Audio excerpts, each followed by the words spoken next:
request of the Solomon Islands, this will be agreed in a new comprehensive treaty underpinned by mutual trust, respect and open dialogue.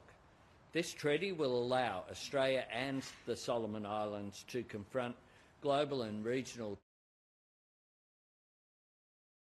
The Prime Minister announces today Australia will elevate ties with the Solomon Islands through a new comprehensive treaty grounded in mutual trust and respect. The Prime Minister's decision to choose Australia for his first overseas visit reflects the closeness of our relationship, and I congratulate him on the energy and vision he has brought to his first days in office. I was in the Solomons in September last year for the Pacific Island Forum meeting, and the visit highlighted to me the extraordinary depth and breadth of the Australian-Solomon Islands relationship and our shared commitment to the region as members of the Pacific family. The visit also reaffirmed that we're not immune from current geopolitical events. In times of global uncertainty, we look to each other because we're stronger when we work together. Australia is committed to listening, engaging with respect and supporting the priorities of the request of the Solomon Islands. This will be agreed in a new comprehensive treaty underpinned by mutual trust, respect and open dialogue. This treaty will allow Australia and the Solomon Islands to confront global and regional. He unveils stepped-up policing cooperation and a package to support cyclone recovery, energy challenges, and Australia's help to realize free education ambitions. Challenges as partners.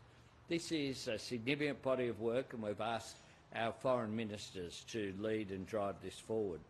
We've also agreed to move to the next phase of the Royal Solomon Islands Police Force, Australian Federal Police, Policing Partnership Program, building capability and strengthening policing cooperation. This builds on the Pacific Policing Initiative that we launched at the Pacific Island Forum just a couple of years ago. And we welcome the Solomon Islands signature of this agreement of understanding, reinforcing our shared commitment to regional security. We have also agreed on a package of support centred on recovery from tropical cyclone Wale and current energy issues, while looking ahead to the future of how we can support education and skills development.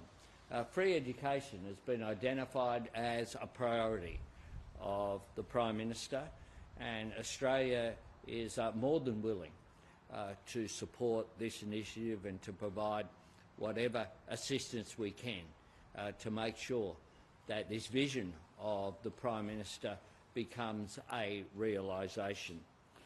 Australia and the Solomon Islands have a proud history of standing together, and today we've had the opportunity to discuss with my senior ministers, the senior ministers from the Solomon Islands who are visiting as part of this delegation as well. Australia is committed to continuing to work to amplify Pacific voices and pursue shared solutions as a Pacific family.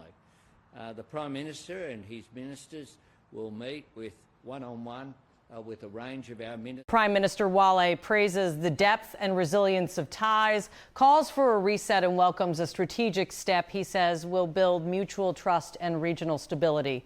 And tonight I look forward to hosting the Prime Minister and Mrs Wale as well at the Lodge, together myself and Jody, along with our ministers.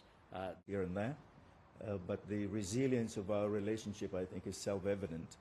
It lies in our people-to-people contacts and of course, in our institutional relations over so many years, perhaps even more than a century.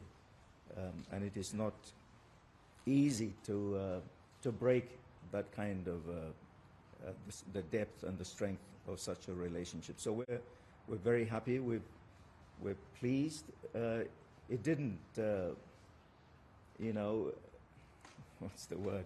The grand welcome when we came down from the plane, Prime Minister, very moving. And of course, the cannons this morning, I thought, blimey, it's something else. So, pardon my naivety. It was all very nice, Prime Minister, and thank you. We have sought a reset in this relationship. We acknowledge that there's been problems over the last few years. I'll be honest, and we thank the Honourable Prime Minister.